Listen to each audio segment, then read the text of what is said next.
the consensual, rather the law that has allowed 12-year-olds and 16-year-olds to actually agree on having sexual relationships. And yes, Mr. MoAfr right there gave us a very insightful perspective on that. But like we said, that we're going to have Pule from Brothers for Life who's joining us on the line. But I think I've been mentioning it wrong, but he will actually assist me to correct whether I'm right. Welcome to the show, Pule. How are you?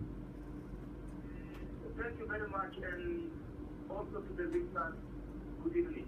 Yes, can you just correct the title? Is it Pule from Brothers for Life or wrong? It's Pule from Heaven Defense Force. We are the organization that runs Brothers for Life in Twan. Oh, okay. So you guys run Brothers for Life Motwan. So now we've got a very, very, very, thought-provoking topic, and it's very sensitive as well. And this is an issue that can actually shape, the face of South Africa altogether. And we want to check from your side, from your perspective, in terms of the organization. How do you think this law is going to impact the work that you guys are doing in terms of curbing some of the challenges that are faced by young people in this country? Number one, you have to understand that the rules and the laws and everything are done by people in South Africa. Number one. Number two, yes, we know only in total memory things don't go well, fit well with us as parents. As a parent myself, I cannot be happy to learn that my child, 12 years old, has started being engaged in sexual intercourse.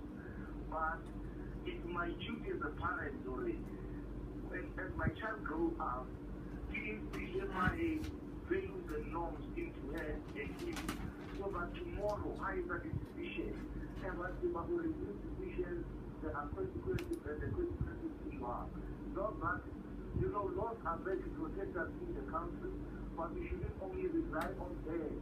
We should also instill what we, the family, believe, so that our children can understand and follow our Now let's speak from a point of where a child doesn't have one probably a father figure for that instance. I mean, I grew up in a family where I only had a mother and the father was not there. So how do we make sure that I get the same values as the child holds in with both parents with such laws that have been implemented in our society?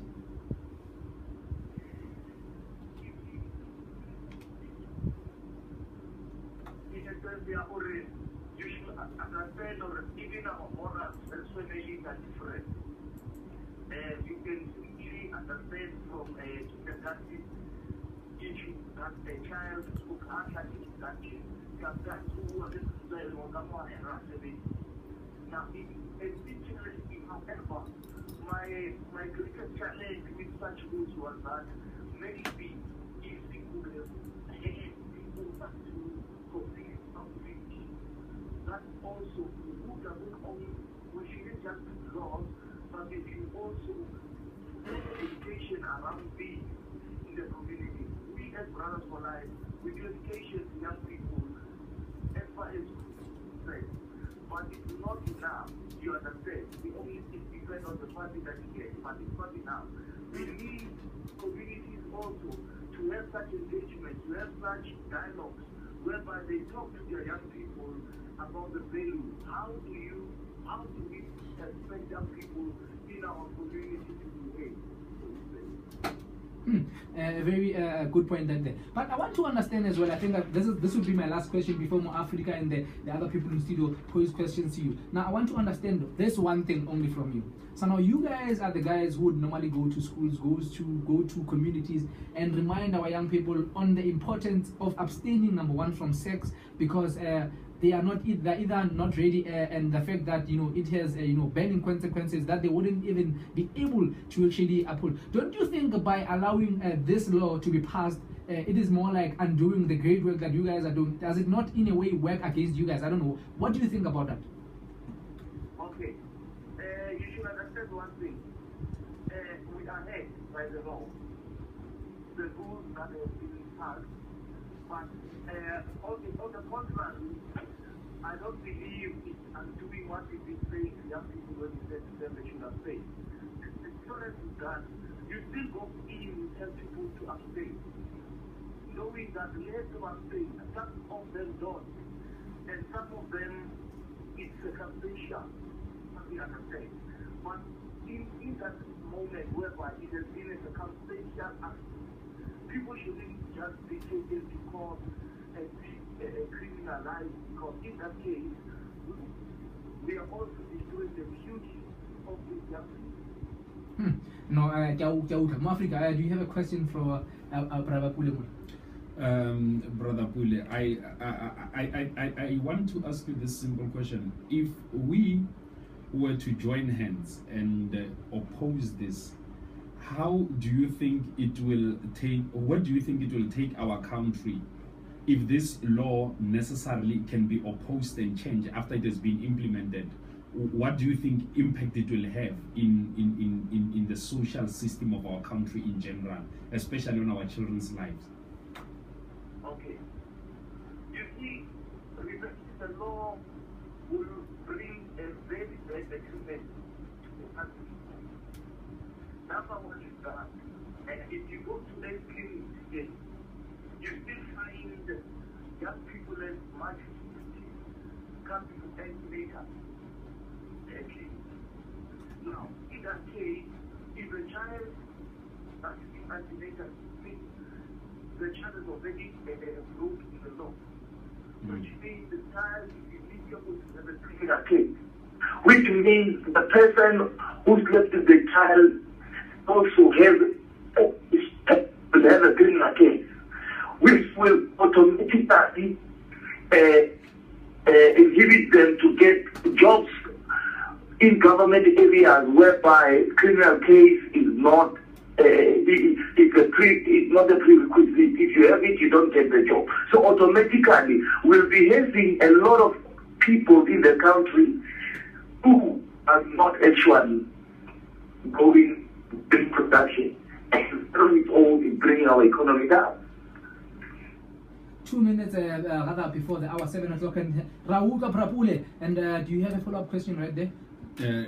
Actually, what I wanted to say was this: does these then, do you think this will expose our children to any form of exploitation because of the the power, the privilege, the luxury of being engaged in the actual act of sex? Do you think where do you think necessarily the child who is aware that of a right to do this, despite you being the father and everything, as it's risen by the rights and privacy, the best interest of the child, do you think this will not exploit the child? Where do you think it will leave the child necessarily?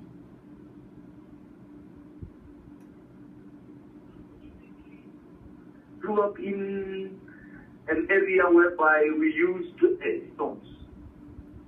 And unfortunately, I use the Setswana one that says, Bana Dimapurwana Mahamela Babulai. Children are not necessarily making decisions that are helping them. I guess me and you, where we are sitting, we know that in our growing up, we make some mistakes, thinking that the decisions we're making are best and are of our interest. So in the very same scenario, children will always make wrong moves. And unfortunately, I want you to take it as a father to say, my child made a wrong move, but she wasn't given an opportunity to learn from the mistake and grow up. Instead, that mistake has taken away all her right to get a dignified job. That has taken her away from the right a human being again in the community. So that on its own created a problem with the child. So if the child has fallen into a problem, instead of us hammering on the problem, let's look into a way that we will work around with the child and help her grow outside there. I think that is a very insightful thought as well. And thank you so much, Pule, for being with us, and thank you so much for contributing. And it really means a lot to us. And we hope that next time you want to join us here in studio, so that we can actually have these discussions, have these conversations. Because in any case, the goal is one. We are trying to shape the same community right there. MoAfrika, sharp.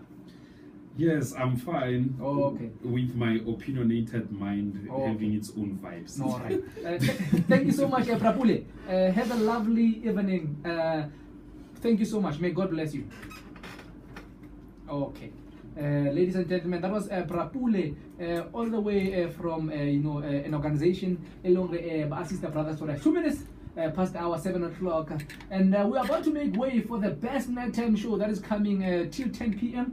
But up until they arrive, we are going to occupy this space because MoAfrika Wamaila is even going to give us a surprise here. He said he has a present for us, and also on Facebook. But I go Facebook one more. Yes. There's a prince, Prince in Zimbabwe. Prince in Zimbabwe. This seems like our government is fighting against us because we go out to schools and youth movements to talk to young people about the risk of indulging in early sexual activities. Because honestly speaking, this is not going to work. In fact, it's going to increase the challenges we faced with already, especially on youth-related issues. You can have your thoughts, you can have your views, your contribution about this. I said it from the onset that this is a very sensitive topic, and we need to at some point set aside. I know emotions will always be high, but tonight we need facts, and only facts can take us kopile and up until we become united, up until we raise these issues in platforms that are given to us, because today really we are also to blame as the media, because we entertain wrong things when critical issues are being put in front of us, and we fail from time to time in actually addressing them. But hey, 3 minutes past the hour, 7 o'clock, in case you just joined in, we are on the health show right here on 93.6 it is 20 FM. Joining me, MoAfrika Wamaila, and of course Lebzawana, son of a beat, is also in the house. And look, we are discussing this matter. Yeah, he's a son of a beat. I know he's close to what, but it's fine. You had Pule, and I don't know. I know that you're not satisfied, and it's fine. I think that's how it should be. Yes, I actually want to differ with him. Yeah, and I hope he's listening. And that's what I want. I want you to differ with him. Yes, because then, when I was at the university studying law, one professor said, if two people agree all the time, it means one does not have the brain. Yeah, he must not actually hate me for differing with him. He must love me for the fact that I'm having a brain of my own, which is playing its own vibes. And I'm happy that you have your brain of your own. And son of a bit, you didn't say a thing. I don't know. Are you agreeing with what is happening? Because then it means that for you can date a 12-year and a 13-year-old. Because you look 14 and 15, and I know that you're 29 years old, but you look 14. It's fine. Yeah, no, he is. He looks, You look 14. He's a Ben 10. That's cool. Yeah, he's a forever young. What's your take on this one? I absolutely disagree with this law, because as it is right now, the situation in our country, we have a very huge rate of a teenage pregnancy. So it's gonna cause havoc. If they're gonna implement these laws, they must come with responsibilities. If they can implement this law and come up with other responsibilities for these children to practice safe sex, all the basics, then I think it will be manageable. But we all know that children are children and they will like experimenting, so it's tough. Let's take it from a feminine point of view. One, Liz. Okay, I wouldn't say I agree or disagree, but the law is the law, it's there. Now the only thing that I wish for them, is safe. They must play it safe and then they sharp. When you were 12 years old, if this was introduced, how do you think you would have reacted to it? Be honest. I am honest, yes. Obviously, by my look. When I was 12 years, let me tell you something. When I was 12 years, I was very active. No, now you're telling me something. Active, okay. Not active in that manner, but I was doing a lot of activities out there. So I think I wouldn't even have agreed on whatever it is. Now, a very shocking fact right there is that 20,000 learners fell pregnant in the year 2014. Now, the